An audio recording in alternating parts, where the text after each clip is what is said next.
دعا مسلمان میں عقیدہ توحید پختہ کرتی ہے، اور دعا اس دولت کا نام ہے جو صرف مومن کے پاس ہے، کافر کے پاس نہیں۔ نبی پاک علیہ السلام نے فرمایا الدعاء صلاح المومن، دعا مومن کا ہتھیار ہے، کافر کے پاس یہ ہتھیار نہیں ہے۔ مومن جب اپنے مالک کے حضور دعا مانگتا ہے نا، دنیا میں آپ کسی سے زیادہ مانگیں تو وہ ناراض ہو جاتا ہے، وہ کہتا ہے بھائی تو نے تو کام بنا لیا ہے، کل بھی دیا تھا، پرسوں بھی دیا تھا، روز روز تجھے کون دے؟ میرے نبی پاک علیہ السلام نے فرمایا جو اپنے رب سے زیادہ مانگتا ہے رب اس سے زیادہ راضی ہوتا ہے، زیادہ راضی ہوتا ہے۔ اب دعا مخصوص اوقات نہیں دعا کے، فرمایا اذا دعان، جب بھی دعا مانگو گے تمہارا رب تمہاری دعا کو، جب بھی دعا تو دعا کرتے رہنا چاہیے، ہر وقت دعا میں بندہ شامل رہے، اللہ کے ذکر میں شامل۔ یہ جو قرآن مجید نے کہا نا یا ایھا الذین آمنوا اذکروا اللہ ذکرا کثیرا، اے ایمان والو اپنے رب کا ذکر کثرت سے کرو، وسبحوہ بکرۃ واصیلا، اور صبح و شام اسی کی پاکی بیان کرو۔ تو اس سے مراد یہ نہیں ہے کہ تسبیح لے کے سارا دن مسجد میں بیٹھے رہو اور کام کوئی نہ کرو، بلکہ اس کا مطلب یہ ہے کہ روٹی شروع کرو تو اللہ کے نام سے، اختتام کرو تو اللہ کے نام، سو جاؤ تو رب کا نام لے کے، سویرے اٹھو تو اللہ کا نام لے کے، جب تمہیں کوئی چیز اچھی لگے تو ماشاءاللہ کہو، جب کوئی مصیبت آئے تو کہو انا للہ و انا الیہ راجعون۔ تو سارا دن اللہ کا ذکر جاری رہے گا۔ نبی پاک صلی اللہ علیہ وسلم نے مسلمان کو ایک دوسرے سے ملنے کا طریقہ بتایا۔ مصیبت آئے تو کیا کہنا ہے؟ صرف فوت پہ نہیں کہنا، اس کی وضاحت کر دو۔ کوئی بھی الذین اذا اصابتہم مصیبہ، جب بھی کوئی مصیبت آئے اللہ کے بندے کہتے ہیں ہم اللہ کی طرف سے آئے ہیں اور اللہ کی طرف ہی ہم نے لوٹ جانا۔ تو میرے عزیز ہر وقت اللہ کا ذکر جاری رہے گا، ہر وقت زبان پہ رب کریم کا۔ دیکھیں نا نبی پاک علیہ السلام نے ہمیں ملاقات کا طریقہ بتایا۔ ایک صحابی آئے تو انہوں نے آ کے کہا السلام علیکم، نبی پاک علیہ السلام نے فرمایا رب تعالیٰ نے اسے 10 نیکیاں عطا فرمائی ہیں۔ دوسرے آئے تو انہوں نے کہا السلام علیکم ورحمۃ اللہ، تو محبوب فرمانے لگے، امام بہقی نے اس کو لکھا ہے، محبوب فرمانے لگے رب کریم نے اسے 20 نیکیاں عطا فرمائی۔ ایک اور آئے، عرض کیا السلام علیکم ورحمۃ اللہ وبرکاتہ، محبوب فرمانے لگے اللہ نے اسے 30 نیکیاں عطا فرمائی۔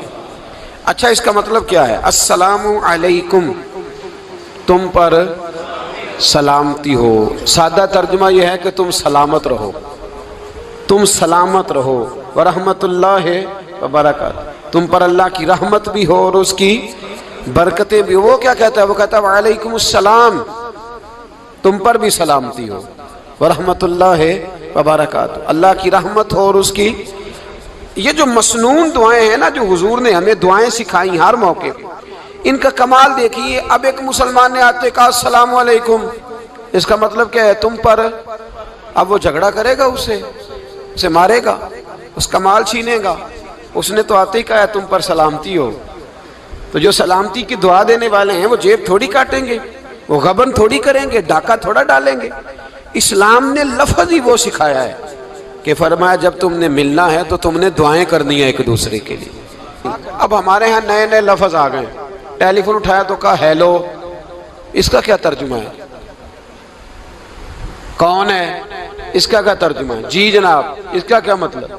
ہم نے دیکھا بڑے بڑے سمجھدار لوگ السلام علیکم کی بجائے کہتے ہیں کیا حال ہے؟ بھئی کیا عجیب بات ہے، بھئی کیا حال ہے کا کیا مطلب ہوا؟ وہ بعد میں کرنے کی بات ہے۔ اور کچھ تھوڑا سا جو ادیب ہیں، جو بیچارے حروف کے پیچ و تاب میں رہتے ہیں، وہ کہتے ہیں آداب عرض ہے۔ وہ کیا ہوتا ہے جی؟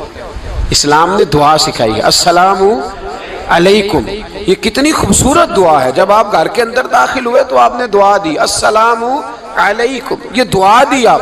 ایک صحابی حاضر خدمت ہوئے، عرض کی یا رسول اللہ صلی اللہ علیہ وسلم میرے گھر میں غربت رہتی ہے، کیا کروں؟ نبی پاک علیہ السلام نے فرمایا جب بھی گھر جایا کرنا گھر والوں سے سلام لیا کر، گھر والوں سے کیا کہا کر؟ السلام علیکم، جب بھی گھر جائے۔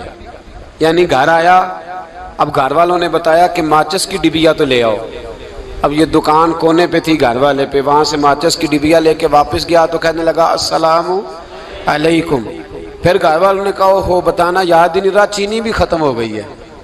تو یہ پھر گیا چینی لینے، لوٹ کے آیا تو کیا کہا؟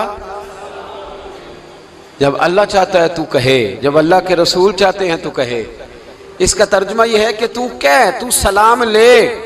اللہ رسول چاہ رہے ہیں کہ تو سلام لے تاکہ تیرے گھر میں سلامتیاں ڈال دی جائیں۔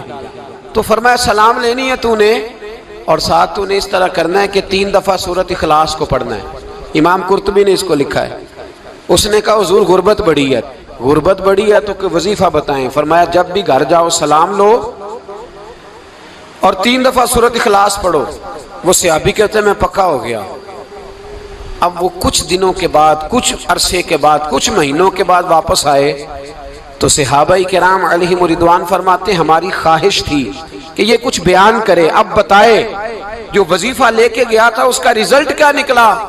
کہتے اس نے بڑی حیرت انگیز بات کی، حیرت انگیز عجیب انداز میں۔ کچھ لوگوں کا دل ہوتا ہے نا کہ مجھے ملے میرے پڑوسی کو نہ ملے، اور کچھ کا دل ہوتا ہے یار مجھے بھی ملا ہے اور الحمدللہ میرے پڑوسی کو ملا ہے۔ تو صحابی جب حاضر ہوئے تو صحابہ کہتے ہیں ہمیں تجسس تھا کہ یہ کچھ بتائیں، تو حضور نے فرمایا کیا حال ہے تیرا؟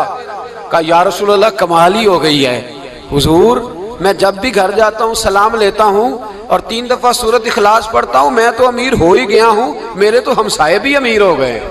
کتنا پیارا ہے یہ جملہ، کتنا حسن ہے، اتنا اچھا لفظ کسی اور کے پاس ہے ہی نہیں جو الفاظ ہمیں ہمارے رسول نے عطا فرمایا۔ اس کو اپنائیے، اس کو اپنائیے۔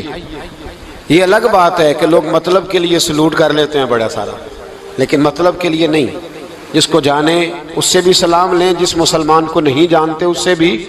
تو نبی پاک نے ہمیں مسنون دعائیں سکھائیں۔ رات کو جب سونے لگیں اللہ کے رسول صلی اللہ علیہ وسلم نے ہمیں دعا سکھائی۔ حضور نے فرمایا جب سونے لگو تو مسلم شریف میں فرمایا تم نے یہ دعا پڑھنی، اللہم باسمک اموت و احیا۔ تم نے کہنا اے اللہ میں تیرے نام پر مرتا ہوں اور تیرے نام پر جیتا ہوں۔